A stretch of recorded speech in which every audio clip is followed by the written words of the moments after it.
¿Qué vería si el cielo decidiera cobrar la cuenta de décadas de abandono? En Brasil, el escenario ya no es de predicción, sino de catástrofe. En Minas Gerais, las montañas se derriten.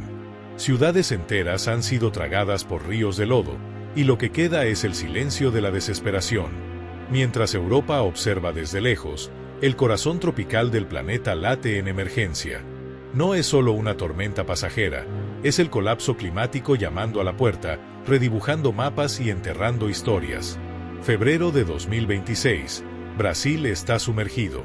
Y el mundo necesita entender que cuando los trópicos gritan así, la advertencia es para todos nosotros. Observa. Siente. Se acabó el tiempo.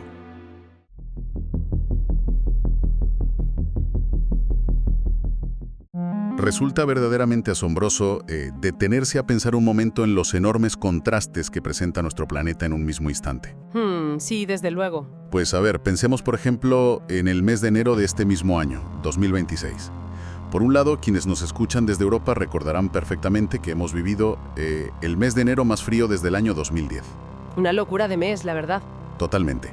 Hemos tenido unas precipitaciones históricas, unas heladas terribles y, bueno, una sensación térmica que literalmente obligó a todo el continente a buscar refugio junto a la calefacción. Sí, los termómetros se desplomaron por completo. Exacto. Y al mismo tiempo, al otro lado del Océano Atlántico, en el estado de Minas Gerais, en Brasil, se estaba viviendo una realidad pues diametralmente opuesta pero igualmente extrema.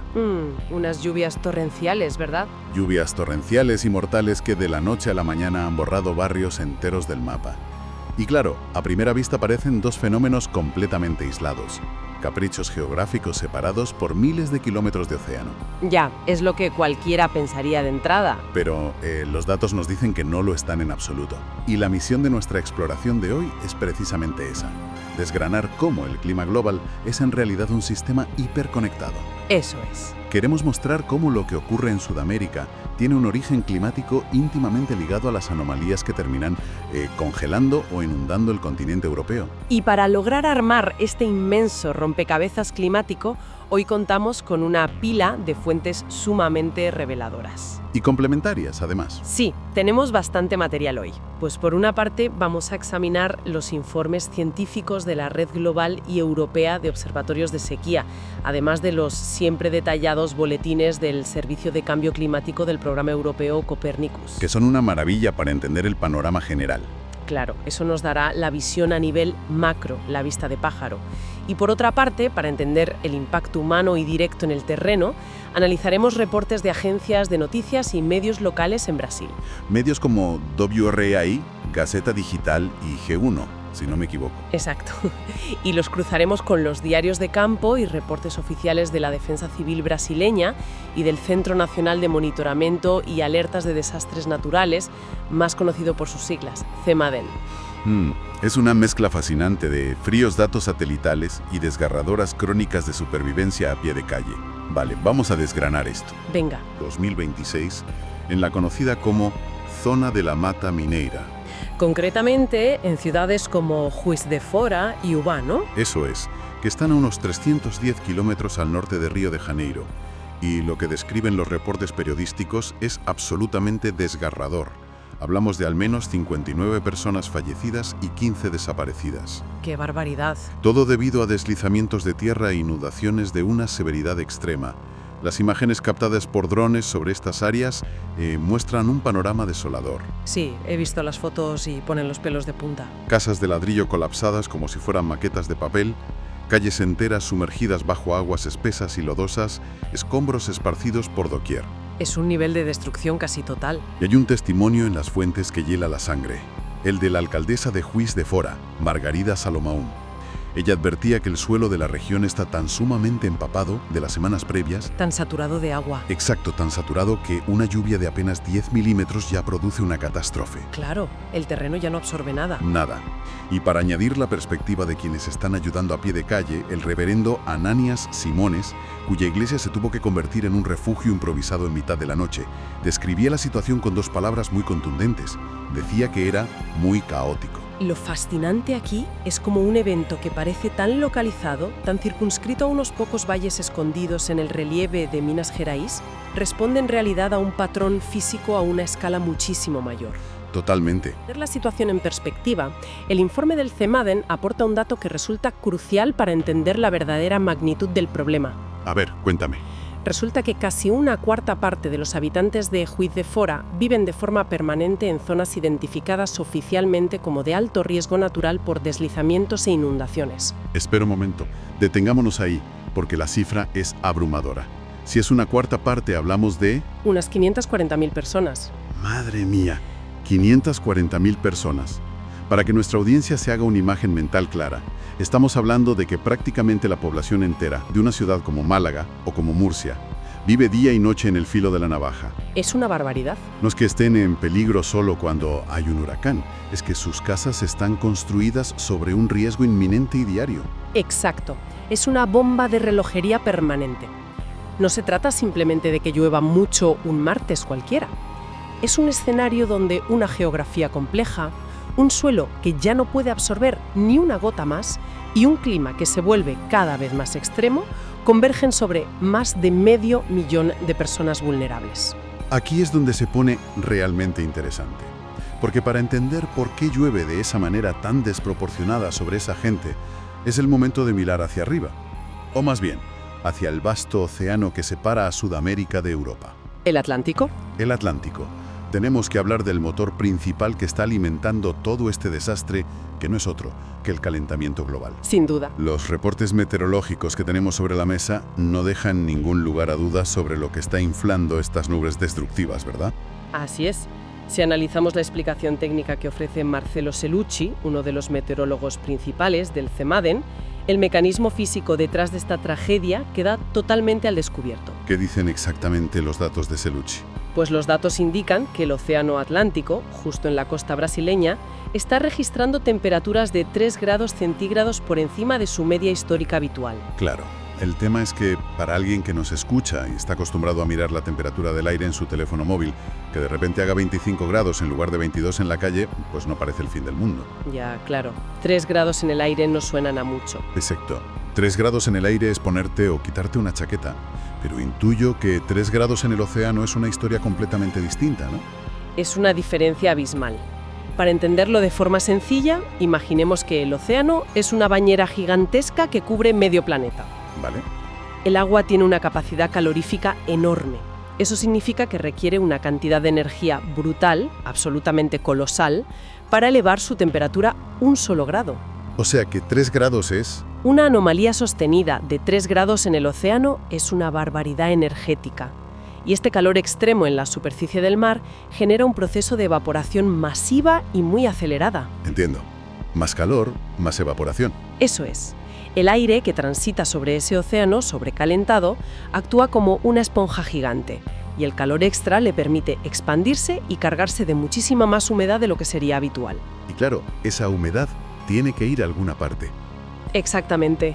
Cuando este aire caliente, pesado y saturado de agua se desplaza hacia el interior del continente y choca de frente contra las montañas de Minas Gerais, ocurre lo inevitable. Choca contra las montañas y sube, supongo. Sí, el aire se ve obligado a ascender por la ladera. Al subir, se enfría rápidamente, la esponja se exprime de golpe y descarga unas cantidades letales de agua sobre los valles poblados. Las fuentes mencionan una cifra concreta para ilustrar esa descarga de la que hablas, y es para echarse a temblar. Sí, la cantidad acumulada... Dicen que casi toda la lluvia que se esperaba, estadísticamente, para el mes entero de febrero, cayó en un solo día. En apenas 24 horas. Alcanzando cerca de 590 milímetros acumulados en ese mes. De nuevo, para no perdernos en la jerga técnica, 590 milímetros equivalen a casi 600 litros de agua por metro cuadrado. Es una cantidad difícil de imaginar. Es como vaciar una piscina entera sobre un solo barrio en cuestión de horas. Es una pared de agua cayendo del cielo. Y aquí es donde trazamos la gran línea que une el mapa en nuestro análisis de hoy. La conexión con Europa. Eso es, porque esa misma energía desbocada, ese mismo desajuste térmico bestial en el Atlántico, no se queda haciendo daño de forma aislada en Brasil. Para nada, todo está conectado. Y para demostrar esto tenemos los datos del Servicio de Cambio Climático de Copernicus que mencionábamos al principio de la exploración. Que son tremendamente reveladores en este aspecto. Aquí viene la gran paradoja. Mientras el hielo del Ártico sufría su tercera extensión más baja registrada, para un mes de enero, en Europa nos estábamos congelando. Esa paradoja es el núcleo de la cuestión climática actual. ¿Cómo se explica eso? ¿Cómo puede el calentamiento global traernos el enero más frío desde hace más de una década? Pues la respuesta a cómo el calor global provoca un frío extremo localizado en Europa está en un fenómeno conocido como la corriente en chorro polar. La famosa corriente en chorro. Exacto. En condiciones normales, esta corriente es como un río de aire muy rápido y compacto que circula en las capas altas de la atmósfera. Actúa como un muro invisible, una barrera que mantiene el aire gélido confinado arriba en el Ártico. Vale, un muro que nos protege del aire polar. Eso es. Pero debido a estas anomalías térmicas globales de las que hablábamos, ese calentamiento anormal de los océanos y la alarmante falta de hielo en el polo, ese contraste de temperaturas que mantiene estable la corriente se debilita. Entiendo. Es decir, que al calentarse el Ártico y el Atlántico, ese muro invisible de viento pierde fuerza y empieza a tambalearse. Exactamente eso. La corriente en chorro se vuelve inestable, perezosa y sobre todo muy ondulante. Como que hace eses. Sí, hace unas curvas enormes hacia el sur. Y al ondularse de esa manera tan pronunciada, lo que hace es abrir la puerta para que las masas de aire polar ártico desciendan de golpe hasta latitudes medias. Por lo tanto, se da la ironía de que, mientras el Ártico estaba experimentando temperaturas inusualmente cálidas y el hielo desaparecía, Europa estaba sufriendo las consecuencias de ese aire polar desplazado. Esa inestabilidad atmosférica a gran escala es el vínculo directo que buscábamos. El mismo sistema climático sobrecalentado que hace hervir el Atlántico frente a la costa de Brasil y exprime esas nubes sobre Juiz de Fora es el que altera los patrones de circulación del aire en el hemisferio norte y rompe el confinamiento del aire polar. Es una locura pensar que la misma inestabilidad que devasta comunidades en Sudamérica es la responsable de habernos traído a Europa el enero más frío desde hace 16 años. Totalmente. Y ojo, que no hablamos solo de frío. Las fuentes de Copernicus también detallan precipitaciones de récord. Sí, el exceso de humedad también nos llegó a nosotros. Hemos visto inundaciones catastróficas en la península ibérica, en grandes zonas de Italia y de manera muy destacada en el Reino Unido. Los datos del Reino Unido son históricos. De hecho, los informes señalan que lugares como Irlanda del Norte y el sur de Inglaterra han tenido su enero más húmedo desde el siglo XIX. Es un dato tremendo. A mí esto me parece una lección de humildad brutal. Sirve para demostrar de forma cristalina que no existe tal cosa como un clima sudamericano que el resto del mundo pueda mirar de reojo o ignorar. Para nada. La atmósfera es un sistema cerrado, es un todo. Cuando este planeta acumula demasiada energía térmica, las válvulas de escape estallan. Unas veces en forma de aludes de lodo en Minas Gerais y otras en forma de lluvias históricas que paralizan Inglaterra. Y si conectamos esto con el panorama general, debemos introducir el factor humano. Porque corremos el riesgo de pensar que todo esto es una cuestión exclusiva de corrientes marinas y nubes de las que no tenemos control. Claro, como si fuera un castigo divino inevitable. Exacto, y no lo es. Hay un análisis sumamente lúcido aportado en nuestras fuentes por el geógrafo Miguel Felipe, investigador de la Universidad Federal de Juiz de Fora. ¿Qué nos cuenta Felipe?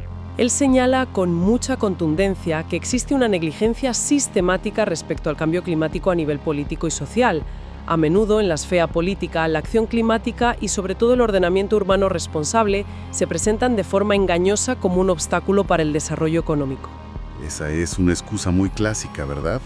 La idea de que frenar la construcción en ciertas zonas es frenar el progreso. Totalmente. Se establece una narrativa donde proteger el medio ambiente, reubicar poblaciones en riesgo o invertir en infraestructura verde parece ir en contra de la creación de empleo y el crecimiento. Ya, es el eterno debate economía versus ecología. De infraestructuras y de bienestar que existe. Las fuentes recalcan cómo esta falsa dicotomía perpetúa un riesgo letal. Y el análisis de Felipe va todavía un paso más allá, al apuntar directamente al papel del mercado inmobiliario en la creación de estas tragedias. Sí, ese es un punto crítico. Porque, seamos sinceros, no es pura casualidad quién pierde su casa o su vida en estos desastres. El capital inmobiliario dicta quién vive dónde en la inmensa mayoría de las grandes ciudades. Y siempre son los más vulnerables los que acaban en las peores zonas. Sistemáticamente. Las poblaciones con menos recursos son empujadas a las áreas de menor valor económico. ¿Y cuáles resultan ser esas áreas marginadas en una topografía tan compleja como la de Minas Gerais? Pues precisamente las laderas montañosas más escarpadas propensas a deslaves. O los valles bajos y humedales cerca de los ríos, que son llanuras de inundación naturales. Exacto. Así que las víctimas de estas tragedias no son simplemente víctimas del mal tiempo. Son víctimas de una estructura de desarrollo urbano que las coloca literalmente en la línea de fuego. Es un problema global de resiliencia socioeconómica. Y fíjate, esto mismo lo podemos observar en los márgenes de muchas ciudades europeas cuando un río se desborda. Además de esa implacable dinámica inmobiliaria, hay decisiones administrativas muy concretas que agravan el peligro exponencialmente. ¿Te refieres a los recortes presupuestarios? Sí. Al revisar los reportes periodísticos de Brasil, salta a la vista un dato sobre la prevención que resulta alarmante. Durante los últimos años, los fondos destinados a la defensa civil en el estado de Minas Gerais sufrieron un recorte presupuestario devastador. ¿Las cifras son de no creer? Pasaron de contar con 135 millones de reales a apenas 6 millones. Es que no es un ajuste, es un hachazo de más del 95% a los fondos de emergencia. Desmantelar la prevención a ese nivel parece un suicidio administrativo. Y más conociendo los riesgos geológicos de la zona. Especialmente cuando vemos lo que cuesta no estar preparado. Las mismas noticias informan de que, justo después de la tragedia de febrero, el gobierno tuvo que aprobar a toda prisa la liberación de 3,4 millones de reales. Y eso solo para la asistencia humanitaria de las primeras horas. Claro, para pagar agua potable, mantas y refugio temporal. Se recorta en prevención a largo plazo, que es lo que salva vidas, pero se termina pagando un coste económico altísimo para reaccionar ante el desastre cuando el barro ya ha sepultado los barrios, por no hablar del incalculable coste humano, claro. Es la política del parche en lugar de la prevención. Entonces, ¿qué significa todo esto? Porque el panorama que hemos pintado durante estos minutos es bastante oscuro y frustrante. Tenemos un clima desbocado y ciudades mal planificadas. Sí, la combinación es terrible. Pero, afortunadamente, nuestras fuentes también apuntan hacia la adaptación. Hay aprendizajes vitales aquí. Y tenemos que hablar de soluciones. Definitivamente. Las fuentes que hemos analizado nos ofrecen perspectivas muy claras sobre la ruta que debemos tomar. A ver, ilumínanos con algo de esperanza. Pues mira, Natalia Anterstel, del Instituto Talanoa, lo resume con una lucidez aplastante. Ella dice, no sabemos cuándo ocurrirán lluvias intensas, pero sabemos con certeza que ocurrirán. Esa frase debería estar grabada en la entrada de todos los departamentos de urbanismo del mundo. Desde luego. La prioridad absoluta de las administraciones debe ser la inversión en infraestructura y la adaptación climática, abandonando de una vez por todas ese viejo modelo obsoleto que se limita a enviar ambulancias y excavadoras cuando el desastre ya ha ocurrido. Y para ilustrar que esto es posible, los expertos consultados en las fuentes mencionadas mencionan ejemplos internacionales muy valiosos de los que podemos aprender, ¿verdad? Sí, hay referentes mundiales de los que tomar nota. Fíjate que los reportes mencionan dos grandes enfoques globales muy distintos pero eficaces. Por un lado tenemos el caso de Japón y su cultura de educación ciudadana. Un ejemplo perfecto de preparación comunitaria. En Japón, frente a un riesgo geológico y climático constante, la población no espera de brazos cruzados en sus casas a que las autoridades den una orden oficial de evacuación cuando llega un tifón o llueve torrencialmente. Claro, porque para entonces a veces ya es tarde. Exacto. Los ciudadanos ya han sido educados desde niños. Conocen de antemano las rutas seguras de evacuación, saben interpretar las señales de peligro de su entorno inmediato y actúan de forma autónoma. Es un nivel de preparación que salva miles de vidas. Y, por otro lado, desde la perspectiva puramente de la ingeniería, las fuentes mencionan el caso de los Países Bajos y su sistema de pólders. Ah, los holandeses, los grandes maestros del agua. Ese es un ejemplo de ingeniería civil brillante. El sistema de pólders permite aislar extensas áreas vulnerables a las inundaciones mediante una red compleja de diques, muros y sistemas de bombas extractoras de agua de alta capacidad. ¿Llevan siglos ganándole terreno al mar? Así es, y lo verdaderamente innovador aquí es que los especialistas en drenaje que operan en Brasil sugieren que esta tecnología, que tradicionalmente asociamos a un país completamente llano, como los Países Bajos, es en realidad perfectamente aplicable a ciudades montañosas como Juiz de Fora. Aplicar tecnología de llanuras a zonas montañosas. Suena contraintuitivo. Lo parece, pero tiene todo el sentido. ¿Por qué? Porque el núcleo de estas ciudades creció precisamente ocupando el fondo de los valles, sobre terrenos empapados y llanuras naturales de inundación de los ríos. Van siglos luchando contra el agua a zonas urbanas que, aunque estén entre montañas, sufren el mismo problema de embalsamiento. Exactamente. Se trata de gestionar el agua donde se acumula, independientemente de lo que hay alrededor. Pero supongo que, junto a esas faraónicas obras de ingeniería civil, también hacen falta soluciones más sutiles basadas en la propia naturaleza, ¿no? No podemos poner muros a todo. Así es. Retener el agua en el terreno antes de que llegue al alcantarillado es vital. ¿Y cómo logramos eso en ciudades tan densas? El especialista Mateusz Martins, citado en los informes, aporta una comparativa que resulta brutalmente ilustrativa para entender el gran problema estructural de nuestras ciudades modernas. A ver. Él explica que en un entorno natural, sin alterar, como puede ser un bosque frondoso, el 90% del agua de una lluvia fuerte se filtra lentamente hacia el subsuelo, recargando los acuíferos de forma pacífica sin causar ningún daño en la superficie. El bosque actúa como una esponja natural. Eso es. Sin embargo, en un entorno altamente urbanizado, lleno de asfalto, cemento y hormigón, la ecuación matemática se invierte drásticamente. Claro, el agua resbala. Resbala y no se filtra. El 90% del agua no puede penetrar la tierra y se convierte inmediatamente en escorrentía superficial. Agua que no tiene a dónde ir y que fluye a toda velocidad por las calles asfaltadas, convirtiéndolas en ríos destructivos. Exacto. Y para revertir esto, los expertos claman por ciudades que funcionen como esponjas. Se necesita desesperadamente la creación de grandes parques públicos en las cotas más bajas de las ciudades y la sustitución de pavimentos duros por suelos permeables que permitan al agua filtrarse. Bueno, menuda exploración la que hemos realizado hoy. Ha sido intensa, desde luego. Hemos hecho un viaje increíble y lleno de contrastes a través de estas fuentes. Hemos partido del lodo, la desolación y las calles tristemente inundadas de Juiz de Fora y Ubá, analizando el doloroso saldo humano y las consecuencias de la falta de prevención. Y de ahí hemos ido subiendo en la escala del problema. Sí. Desde allí hemos subido a la superficie del Océano Atlántico para entender cómo una enorme bañera sobrecalentada, con esa anomalía de 3 grados, carga el aire de una humedad letal. Para luego cruzar ese mismo océano y ver los efectos aquí. Exactamente. De la mano de los minuciosos datos satelitales del programa Copérnicos, cruzamos el océano para entender el comportamiento errático de la corriente en chorro. Y así hemos llegado a las inundaciones récord en el Reino Unido y a ese frío polar que ha congelado a gran parte de Europa. Es un círculo completo. Todo este vasto recorrido nos lleva a una conclusión irrefutable.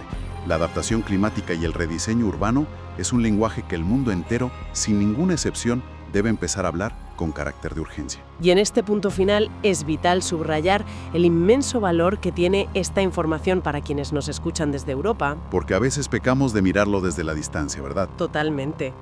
A veces resulta demasiado tentador observar las tragedias que ocurren en Sudamérica o en otras latitudes a través de la pantalla de televisión y pensar en ellas como infortunios tristes, pero lejanos, ajenos a nuestra realidad. Como si estuviéramos blindados. Pero lo que los datos de hoy demuestran es que la resiliencia climática, el diseño urbano inteligente y la inversión agresiva en prevención no son, de ninguna manera, un acto de caridad hacia otras naciones. Son una necesidad compartida. Egoístamente compartida, diría yo. Como decíamos antes, vivimos en un sistema global completamente cerrado. La atmósfera es una sola y el clima no entiende en absoluto de fronteras, de controles de aduanas, ni de qué hemisferio es más rico. El clima no discrimina pasaportes. En absoluto. Las anomalías globales que impulsan las tragedias allí son exactamente las mismas fuerzas que alteran la normalidad, destruyen infraestructuras y amenazan la vida aquí en Europa. Ha quedado más que claro. La prevención, la educación ciudadana y la inversión en infraestructuras adaptables ya no pueden considerarse simples promesas electorales u opciones políticas de segunda mesa.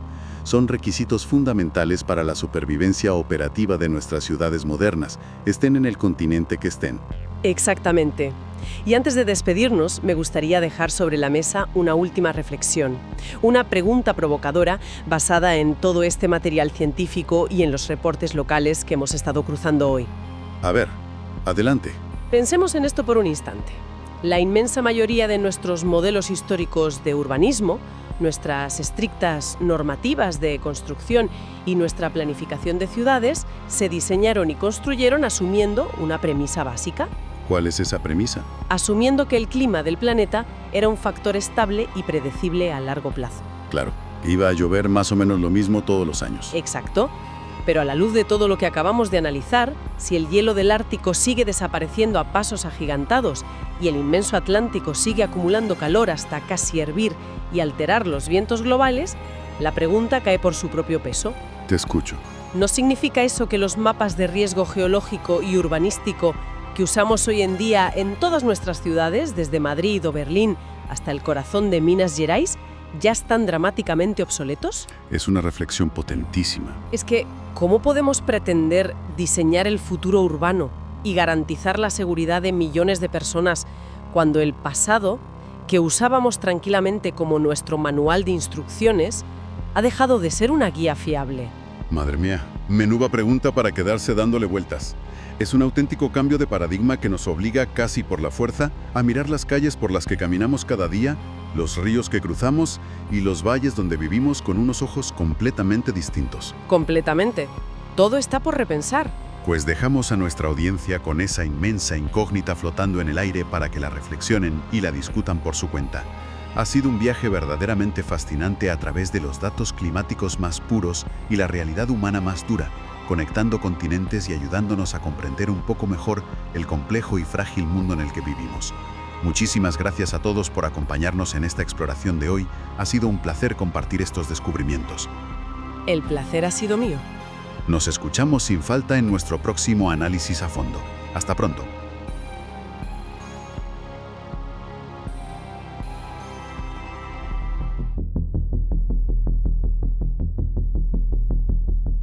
Así que, si has llegado hasta aquí, es porque te ha gustado el vídeo. Por favor, considera suscribirte al canal.